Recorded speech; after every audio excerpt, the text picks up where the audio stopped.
एक गांव में एक नौजवान लड़का रहता था जो अपनी पुरानी बुरी यादों और एक ही चीज़ के बारे में बार बार सोचने से परेशान था। अगर उसे कोई कुछ कह देता या फिर उसके साथ थोड़ा सा भी गलत हो जाता तो फिर वह उसी के बारे में पूरा दिन सोचता रहता। वही बात उसके दिमाग में हर समय घूमती रहती। फिर वो या तो अपने साथ हुई किसी बुरी घटना के लिए अपनी किस्मत और भगवान को कोसता रहता या फिर अपने मन में उस इंसान से बदला लेने के ख्याली पुलाव बनाता रहता जिसने उसे कुछ कह दिया था या उसके साथ कुछ गलत किया था। अपने इस ज़्यादा सोचने की आदत की वजह से ना तो लोगों के साथ उसके अच्छे रिश्ते थे और ना ही वह किसी काम को अच्छे से कर पाता था। वह हर समय तनाव व मानसिक अशांति की स्थिति में रहता। उसकी ऐसी हालत को देखकर उसके एक मित्र ने उसे सलाह दी कि यहाँ पास के ही एक बौद्ध मठ में एक बौद्ध गुरु रहते हैं, तुम उनके पास जाओ, वो तुम्हारी इस मानसिक समस्या का कोई ना कोई समाधान अवश्य बता देंगे।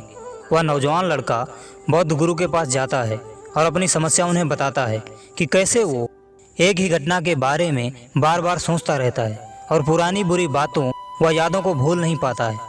लड़के की समस्या सुनने के बाद बौद्ध भिक्षु वहाँ से उठकर मठ के अंदर चले जाते हैं। बौद्ध भिक्षु का बिना कुछ उत्तर दिए यूँ उठकर चले जाना लड़के को कुछ अजीब सा लगता है, लेकिन फिर भी लड़का वहीं बैठा रहता है। थोड़ी देर बाद वह देखता है कि बौद्ध भिक्षु मिट्टी के गिलास में पानी भरकर उसकी तरफ चले आ रहे हैं। बौद्ध भिक्षु लड़के के पास आकर खड़े हो जाते हैं।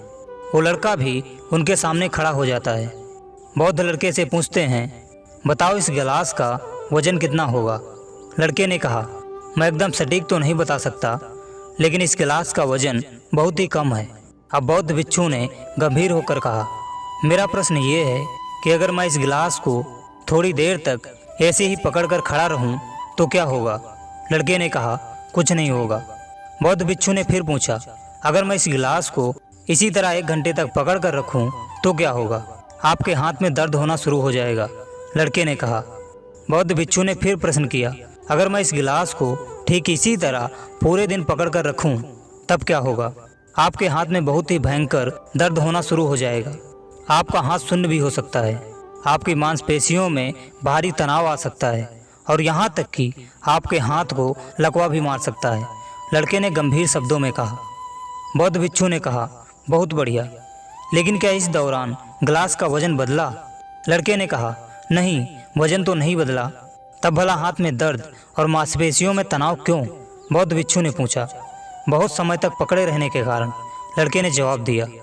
बौद्ध भिक्षु ने फिर प्रश्न किया, अब इस दर्द से छुटकारा पाने के लिए क्या करूं। गिलास को नीचे रख दीजिए। लड़के ने कहा। बौद्ध भिक्षु ने कहा, बिल्कुल सही, और जीवन की परेशानियां भी कुछ इसी तरह होती हैं।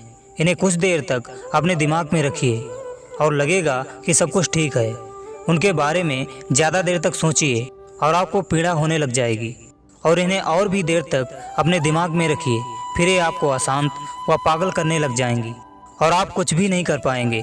बौद्ध भिक्षु ने लड़के की तरफ इशारा करते हुए कहा, अपने जीवन की पिछली गलती और घटनाओं के बारे में सोचना जरूरी है, लेकिन उससे भी ज़्यादा ज़रूरी है उनसे सीखकर आगे बढ़ना।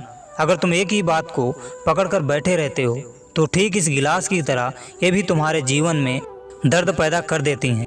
अगर आज तुम अपने अतीत को लेकर बैठे रहते हो तो ये वर्तमान भी तुम्हारे हाथ से निकल जाएगा और फिर तुम भविष्य में इसके लिए पश्चाताप करोगे।